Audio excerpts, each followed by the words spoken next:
tous et bienvenue dans cette 67e édition du Congrès de l'Ordre des experts comptables. Aujourd'hui, nous allons parler de l'attractivité de la profession. Pour en parler, j'ai le plaisir de recevoir M. Julien Tocard. Bonjour. Bonjour. Alors, vous êtes expert comptable commissaire aux comptes et aussi vice-président du syndicat ECF. À vos côtés, M. Hubert Tondeur. Bonjour. Alors, vous aussi, expert comptable commissaire aux comptes. Vous êtes aussi professeur Des universités au CNAM. Très bien. Alors nous allons parler donc de l'attractivité de la profession. On sait qu'il existe aujourd'hui près de 19 000 experts comptables en France. La majeure partie d'entre 15 000, pour être plus précise, travaillent individuellement. C'est des chiffres qui sont quand même importants. Donc c'est une profession, c'est un corps important. Pourquoi finalement aujourd'hui cette profession ne semble pas attirée, n'est-elle pas suffisamment attractive? Peut-être M. Tocard. Alors, en fait, cette profession, effectivement, a une image très technique dans l'imaginaire des gens. Ils ont l'impression que expert comptable, en fait, c'est simplement teneur de compte. On prend les factures, on les saisit, on appuie sur un bouton et puis on sort un bilan. En fait, c'est vraiment l'imaginaire du grand public. C'est vrai que chez les chefs d'entreprise qui nous côtoient au quotidien, on n'a pas cette image, mais c'est quand même un public très spécialisé. Et du coup, cette image grand public se ressent notamment chez les étudiants et chez les jeunes qui voient l'expert comptable comme une profession un peu rébarbative. L'évolution de la profession a fait que vous avez de plus en plus de missions, des missions de conseil, des missions beaucoup plus importantes qui font de vous pas des comptables stricto sensus, quoi. Oui, alors c'est vrai que en fait l'image est totalement différente de la réalité. C'est vrai qu'un expert comptable, c'est pas mal d'années d'études et ne fait pas autant d'années d'études pour simplement se tenir d'un comptable, sinon ça ne servira à rien. Donc c'est vrai qu'on a une mission de relationnel, de conseil, d'accompagnement du chef d'entreprise et même voire optimisation du particulier pour les gens qui ont un certain patrimoine. Donc on est vraiment un métier de relationnel et passionnant puisqu'on accompagne les entreprises de la création jusqu'à la fin, la cession.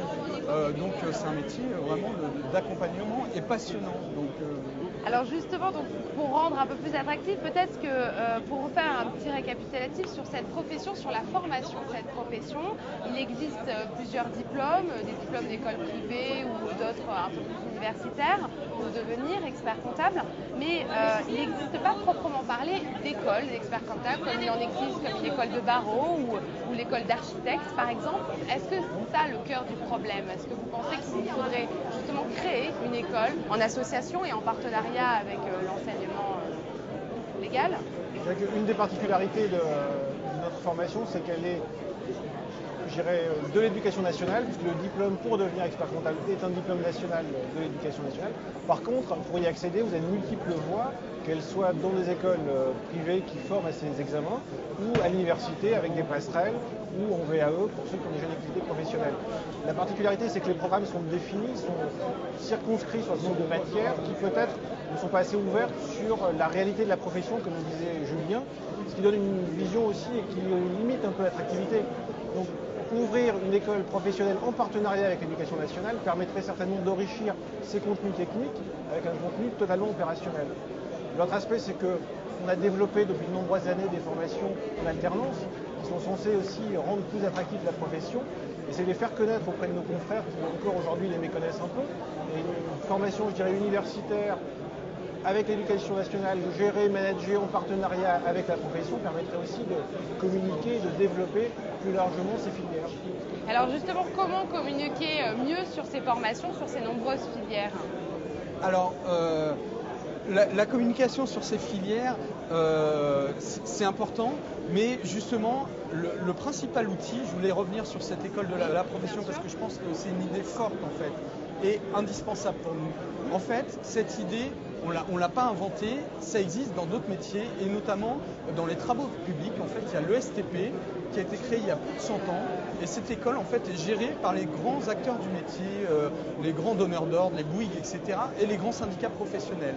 Et l'ESTP donc forme au diplôme d'ingénieur en travaux publics, mais est totalement géré par des professionnels, et du coup, ils adaptent la formation en permanence par rapport à la réalité du terrain. Donc en fait, c'est un peu ce que disait Hubert, c'est reprendre cette grande idée avec notre profession.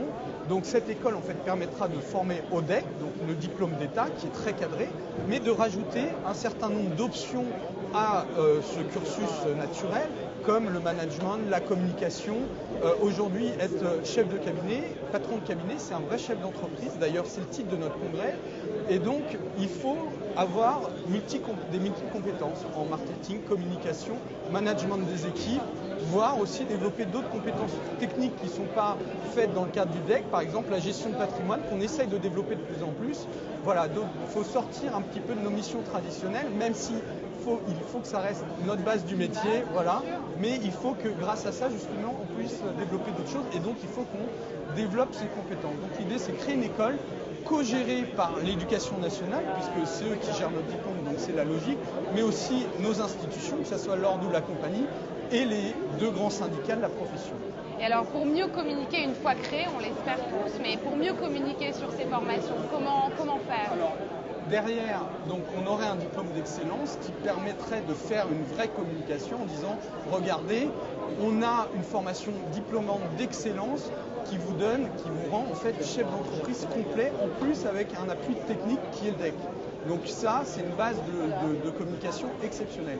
Derrière, effectivement, il faut commencer à communiquer dès la base avec les jeunes et donc promouvoir ce type d'école et de cursus en faisant une communication adaptée aux jeunes. Et par exemple, sur l'Ordre de Paris, en fait, on vient de sortir, donc c'est tout chaud, tout récent, une plaquette qui s'appelle Graines d'experts. Voilà, on a fait une... Vous pouvez nous expliquer peut-être un petit peu en quoi ça consiste? Graines d'experts, ça va être distribué à tous les lycées, voire peut-être collèges, universités, etc. C'est une bande dessinée qui explique un petit peu le quotidien de la profession, ce qu'est un expert comptable. Comme je disais en introduction, en fait, le problème c'est qu'on ne connaît pas l'expert comptable, le grand public ne le connaît pas, donc là, ça explique vraiment par une bande dessinée ce que c'est le métier, le quotidien d'un expert comptable. Et donc, du coup, une communication adaptée à des jeunes. Donc, justement, vous voyez effectivement dans vos classes, j'imagine, un souhait comme ça de rajeunir un peu l'image de la profession. Le rajeunissement de l'image et le rajeunissement tout court, je dirais, de la profession est une nécessité, puisqu'on a à peu près 1000 diplômés chaque année. Sur ces 1000 diplômés, 500 rejoignent la profession libérale, 500 restent en entreprise. De fait, notre population d'experts libéraux tend à vieillir, donc le remplacement de ces professionnels est nécessaire. Il faut une relève. La création de l'école en partenariat, comme on l'évoque depuis le début de cet entretien, est à mon avis une nécessité, mais c'est un canal de communication extrêmement important, puisque vous communiquez sur l'école, sur ses formations, sur l'activité, sur le fait de mettre en place des formations d'alternance directement avec les 17 000 professionnels, puisque c'est eux qui vont être, entre guillemets, les adhérents et les partenaires de cette école. Donc vous avez déjà le filtre naturel pour communiquer, qui est celui de l'adhérent, de celui d'expert comptable, qui est membre de l'ordre et qui serait membre de droit, je dirais, de cette école. Donc naturellement, vous allez rendre cette activité attractive parce que vous allez permettre à des jeunes de s'inscrire dans une formation et certainement d'avoir une activité en alternance, parce que c'est peut-être ça qui fait découvrir le métier aux jeunes. C'est certainement de ne pas simplement leur donner 2 semaines, 3 semaines, 1 mois de stage, la première, deuxième, troisième, quatrième, cinquième année d'école, mais simplement les mettre en alternance dès les formations post-bac.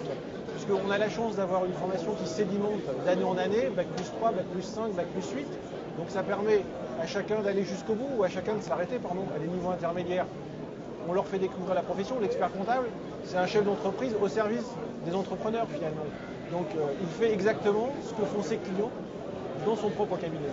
Et ça, malheureusement, effectivement, comme le dit Julien, souvent on est tenté, ou les jeunes sont tentés de penser qu'on est toujours, il y a 50 ans, avec l'industrie et la petite calculette. Ça, oui, effectivement. Ça, c'est une nécessité de changement et de mettre le management, le marketing, les ressources humaines, la communication au cœur du technique est une nécessité, parce que lorsque vous êtes avec un chef d'entreprise, si vous ne lui parlez que de technique fiscale, comptable, patrimoniale, ça lui fait peur.